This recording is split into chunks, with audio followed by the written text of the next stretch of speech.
सो 2/3 majority अभी government के पास है, नए चीफ जस्टिस आ गए हैं, जो चीफ जस्टिस उनको पसंद नहीं थे वो नहीं है.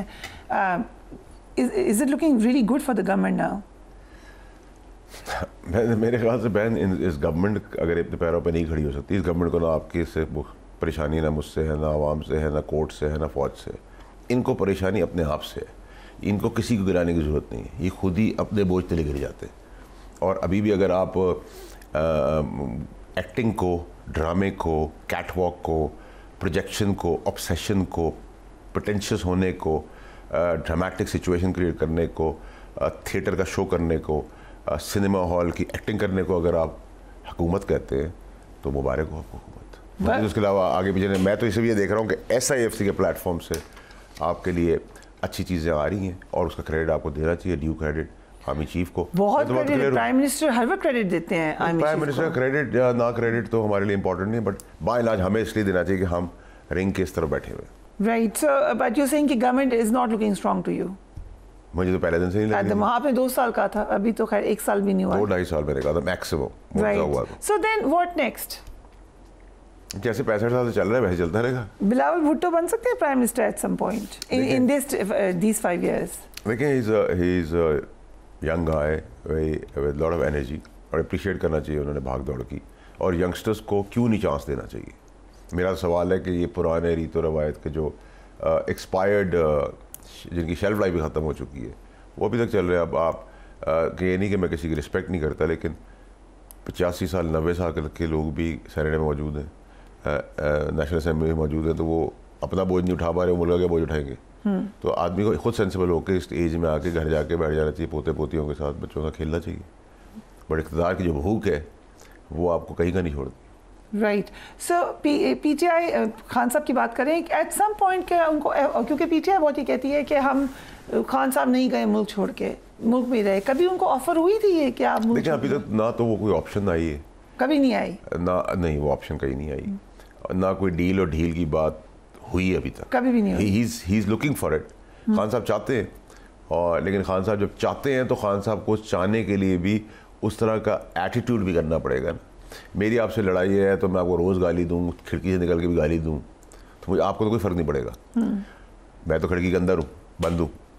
तो उसका तरीका क्या है कि मैं एक ऐसी स्ट्रैटेजी करूँ कि आपको अंदर एक एहसास जगाऊँ कि आप सोचता तो कोई सोच तो ले. अभी तो कोई सोचने को भी तैयार नहीं है. ये कह रहे थे मैं चीफ को ख़त लिखूँगा, मैंने कहा था वो ख़त अगर गया कभी तो वो बिन में निकाल के यूँ फेंक दिया जाएगा. बिल्कुल कहा था आपके शौक में भी. एग्जैक्टली कहा था. राइट. तो वो भी नहीं हुआ. फिर आपने IMF को लेटर लिख दिए, फिर आज आपने 62 सेनेटर से लिखवा के लॉबीस्ट के थ्रू बिलियंस ऑफ डॉलर्स दे के काम कराया.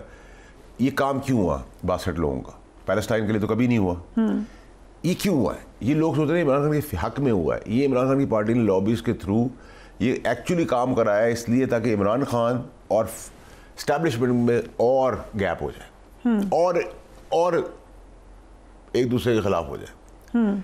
सो इसको वो समझें, इस चेस बोर्ड को आप लोग समझ लें, कौम पाकिस्तानी समझ लें कि उसके साथ उसके अपने लोग क्या कर रहे हैं. राइट. और देखिए बहन, आपको याद होगा उसकी भी सुर्खियाँ लगती थी आपके मीडिया के पास.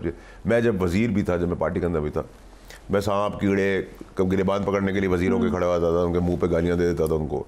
खान साहब बैठे होते थे तो मैं उस वक्त भी उनके लिए करता था. देखिए मैंने तो खान साहब के साथ जब जिस दिन तक था एक कदम आगे भी उनसे नहीं चला एहतराम और इज़्ज़त के लिए. लेकिन अगर उनको लगता है कि उनको ये लोग बचा लेंगे और पॉपुलैरिटी बचा लेगी और उनको ये सियासत मंजूर है तो गुड लक टू हिम.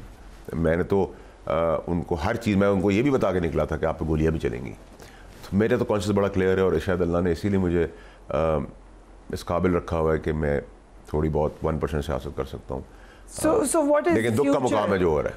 अब क्या फ्यूचर नजर आ रहा है आपको बानी PTI का इन द नेक्स्ट 5 years? देखिए बहन, फ्यूचर तो अल्लाह की ज़ात को पता होता है. प्रेडिक्शंस आप कर सकते हैं, एनालिसिस कर सकते हैं. आई थिंक कि ये खान साहब के इर्द गिर्द के लोग उनको किसी अभी तो जहन्नुम की आग में ले गए सियासी तौर पे, कहीं और किसी और आग में धकेल दें.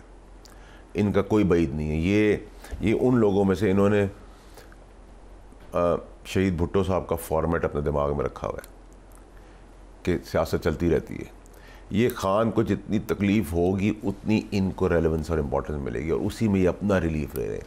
सियासत में ये हैं, वजारत कैबिनेट्स नेशनल असम्बली में ये, सेनेट में ये, तनख्वाहें भी चल रही हैं, गाड़ियाँ भी चल रही हैं, वहाँ वजारतें चल रही हैं, वज़ीर आला है, चारों तरफ पैसा चल रहा है, मशीनरी बेरेक इस्तेमाल हो रही है, झूठे नारे हो रहे हैं, झूठे वादे हो रहे हैं, तकरीर हो रही है, मौला जड़ी कहानी हो रही है, एंड में काम है ज़ीरो। और कौम पागल थोड़ी है बहन, घास थोड़ी खाती है, हमसे ज़्यादा होशियार है वो लोग। यूँ समझ गए आज अब गाड़ियाँ अंदर गई, जितने बेवकूफ़ हैं आज गाड़ियाँ अंदर गई ऐसे। कल मैं आपको बता रहा हूँ सारी चीज़ें, उससे पहले की सारे एकदम बता रहा हूँ, वो भी डॉट चल रहे हैं वैसे ही। और जब मैं आपको लेके चलता हूँ धरने से लेके आज तक गड्ढापुर के, उससे पीछे नहीं, तो आप सब क्लब कर ले तो सभी झूठ ऑफर रेप की है, और उसका रिजल्ट आउटकम भी पहले बता दिया था, वो भी निकल आया सारा। तो आप समझते पब्लिक को नहीं पता कि हम क्या बात करें, उसको परसेप्शन बना लें, वो आके प्रेस कॉन्फ्रेंस कर लें, रो लें, नाक रगड़ लें। क्यों नहीं जा रही पीटीआई? आप क्यों 26 के बाद जाने की होगी कोशिश, वो भी आपको बताऊँगा। मैं कॉब से कुछ नहीं छुपाऊँगा। मैं कॉब को ये कहना चाहता हूँ कि ख्वार ना हो इनकी बातें, अपने बच्चों को जलील ख्वार ना करें, उनको जेलें ना कराएं, उनको चोटें और गोलियां ना लगवाएं, ठीक है? ये किसी के नहीं होते लोग, ये खान के नहीं हुए तो ये किसी के क्या होंगे? देखिए मेरा तो, मैं निकाला गया था, मैंने छोड़ी नहीं थी ना। मैं उन बेशर्मों से में से हूँ जो 9 मई के बाद इमरान खान के खिलाफ प्रेस कॉन्फ्रेंस करके आज भी कुर्सियों पर बैठे, ठीक है? मैं उनमें से नहीं हूँ, तो अल्लाह का एहसान है। मैंने आपको कहा था, मुझसे आप पूछते थे, मैं कहता था, मुझे अच्छी तरह याद है, मैं कहता इज़्ज़त और ज़िल्लत अल्लाह के हाथ में, कौन अर्श से फर्श पे आता है और कौन फर्श से अर्श पे जाता है, ये वक्त बताएगा। आपको याद होगा जब मैंने पहले हफ्ते प्रोग्राम किया था, जिन तकलीफ़ों से हमें गुजारा, हमारे मरी हुई माँ की ट्रोलिंग की, अल्लाह तो है ऊपर। Indeed. Last question to you, कल मालिक साहब ने कही ये बात अपने प्रोग्राम में कि किसी पॉइंट पे, जैसे उन्होंने आपको मेंशन किया कि मुलाकातों का बता दिया, मुलाकातें हों, कोई जर्नलिस्ट जाए और ख़ान साहब से ये पूछ ले कि अरशद शरीफ को क्यों कहा था उन्होंने कि वो मुल्क छोड़ें, क्योंकि अपेरेंटली कॉल वहाँ से आई थी, तो ही सेड कि वहाँ से बहुत सारी चीज़ें पता चलेंगी। डू यू एग्री कि देखिए मालिक साहब, देखिए मेरी बात सुन, मालिक साहब का तजिया मुझसे ज़्यादा तजर्बेकार आदमी है वो, मैं उनके तजिए पर कमेंट नहीं करूँगा, लेकिन वो एक्चुअली जिस तरह इशारा करें वो मैं पहले दिन से इशारा कर रहा हूँ। मुराद सईद क्यों गायब है? फैज़ हमीद बंदर है। मेरी कन्विक्शन है कि अरशद शरीफ का कत्ल रायगा नहीं जाएगा, क्योंकि उसको, मासूम को, बहादुर दलेर आदमी को दोस्ती में ले जाके मारा गया अपने मुफादात के लिए। Let's just have an educated guess. कौन बता सकता है फॉर्मर प्राइम मिनिस्टर को कि, और वो खबर तो ठीक थी, लाइफ तो उनकी वाकई डेंजर में थी। It was not like नहीं, तो मैंने तो वो लेटर भी दिखा दी है जिसमें मुझे अरशद शरीफ ने कहा है, लिख के भेजा है कि ये वो लेटर है जो KP के गवर्नमेंट ने कहा था जिसकी वजह से मुल्क छोड़ यार, मुझे FIR की फिक्र नहीं है, जियो पे चला है वो। मैंने वो वॉइस टेप भी रिलीज़ की है जिसको मैंने कहा चैलेंज करता हूँ पूरी दुनिया में जाकर। So you are saying कि कोई ये पूछ ले क्वेश्चन जर्नलिस्ट खान साहब से, तो वही सोर्स होगा जो आपका है? देखिए मैं तो आपको ये बता सकता हूँ कि मेरे हिसाब से खान साहब को ये तो पता था कुछ होना है, ये नहीं पता था कि अरशद शरीफ जैसा या कोई मारा जाएगा, इसलिए कि खान साहब की 4 की कमेटी के अंदर मैं भी था, और खान साहब अपने पेड़ में ज़्यादा देर बात रखते नहीं हैं, लेकिन बाकियों को पता था कि किसने मरना है और किसने जाना है। हमारे साथ मीटिंग थी पेशावर में, खान साहब ने अरशद को कहा कि तुमने सर पे कफन बांध लिया। अब ऐसे ही कहा? नहीं देखिए मैं ये नहीं कह सकता, मैं देखिए वरना मैं झूठ बोल रहा होता या खान साहब के लिए बुराई चाहता तो मैं कहता हूँ वो इसका हिस्सा है। मैंने ये कहा खान साहब को ये पता था पाकिस्तान में कुछ होना है।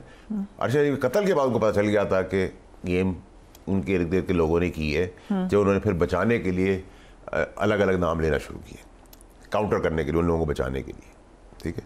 खान साहब, अरशद शरीफ की शहादत के बाद खान साहब को पता है कि उनके इर्द गिर्द के लोग इसमें इन्वॉल्व हैं, राइट।